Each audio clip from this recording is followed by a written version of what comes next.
নমস্কার, কেমন আছেন সবাই? চলুন চলে এসেছি রান্নাঘরে রান্না করতে। আজকে রান্নায় রেখেছি হচ্ছে যে উচ্ছে দিয়ে নোনা চিংড়ি দিয়ে কষা কষা ঝাল আর চাঁপা লোটে শাকের চচ্চড়ি মাছের মাথা দিয়ে, আর আছে সঙ্গে মুসুরের ডাল। চাঁপা লোটে শাকের চচ্চড়িটা করে নিয়েছি আর মুসুরের ডালটাও আমার হয়ে গেছে।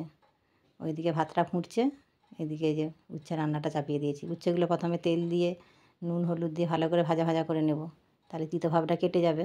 এমনিতেই তিতোটা কম আছে যেহেতু নরম, সেই জন্য। এই যে উচ্ছেগুলো আমার ভাজা ভাজা হয়ে গেছে, এবার আলুটা পেঁয়াজটা একসাথে দিয়ে নেড়ে নেবো, তাহলেই হচ্ছে যে একসাথে তারপরে আবার উচ্ছেটা তুলে দেবো ভাজা ভাজা হয়ে গেলে, তারপরে একসাথে মশলাগুলো সব দিয়ে কষিয়ে নেবো। চলুন, ভাতটাও আমার হয়ে গেছে, ওদিকে ফ্যানটাও গালতে দিয়ে দিয়েছি, এবার রান্নাটা সেরে নিলেই হয়ে যাবে। ছেলে গেছে পড়তে, যেহেতু গরমের ছুটি স্কুলে, সেই জন্যে 11টা থেকে ওর পড়া। স্নান করে খাওয়া দাওয়া করে পড়তে চলে গেছে। এবার আসলে এক মুঠো ভাত খেয়ে ওকে ঘুম পাড়িয়ে দেবো। এত রোদের তাপ, দুপুরবেলা নাই তো সেই আমতলায় ঘুরবে, আর রোদে রোদে আমতলায় ঘুরলে এত প্রচণ্ড গরমে রোদের তাপে একদম গোটা গায়ে ঘেমুচিয়ে ভর্তি হয়ে যাবে। এই যে হয়ে গেছে আমার আলু মশলা দিয়ে কষানো। মশলা বলতে জিরে গুঁড়ো, হলুদ গুঁড়ো, লঙ্কা গুঁড়ো আর ধনে গুঁড়ো সামান্য দিয়ে দিয়েছি, আর সেরকম কিছুই দিইনি। এবার উচ্ছেগুলো দিয়ে ভালো করে ওই মশলার সাথেই আলুর সাথে দিয়ে টমেটোগুলো দিয়ে একটু কষিয়ে নেবো। এই রান্নাটা আমার মায়ের হাতের রান্না, মায়ের কাছেই শেখা। মা আমার খুব সুন্দর এই রান্নাটা রান্না করতো, খেতে তো দুর্দান্ত লাগতো। মাঝে মাঝে আমিও করি।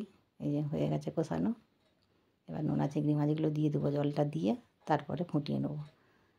তারপরে ওইদিকে সব কাজ ধীরে ধীরে গুছিয়ে নিয়ে তখনকে ছেলেও চলে আসবে পড়তে, তারপরে একসাথে খাওয়া দাওয়া সেরে নেবো। দিয়ে দিয়েছি জল, নোনা মাছগুলো এবার দিয়ে দিয়েছি, নোনা চিংড়িগুলো ও তার একসাথে সিদ্ধ হতে থাকুক ওইদিকে চাপা দিয়ে, ততক্ষণে এদিকের সমস্ত কাজগুলো বাসন টাসনগুলো গুছিয়ে নিই। সিদ্ধ হয়ে গেছে তরকারিটা, ওই যে ঝোলটা মরে মরে গেছে, যেহেতু শুকনো শুকনো রাখবো সেই জন্যেই এবারে জলটা বেশি রাখলাম না, শুকনো শুকনো করে নিয়েছি। এবারে হচ্ছে যে ফোড়ন দিয়ে দেবো, ফোড়নে দেবো তেজপাতা আর শুকনো লঙ্কা আর 5 ফোড়ন দিয়ে হালকা ভাজা ভাজা হয়ে গেলে তারপরে একটু আদা রসুন বাটা দিয়ে দেবো।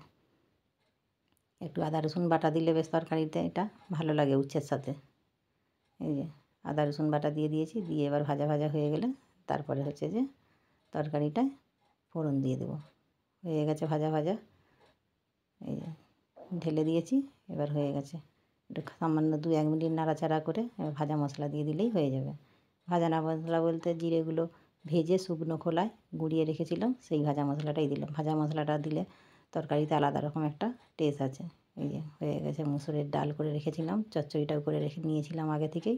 এবার খাবারটা বেড়ে দেবো, এবার খেতে দিয়ে দেবো ওর দিকে, তারপরে আমি নিজেও খেয়ে নেবো। ভিডিওটা এখানেই শেষ করছি। কেমন লাগলো অবশ্যই জানাবেন। আপনারা সুস্থ থাকবেন, দেখা অন্য কোনো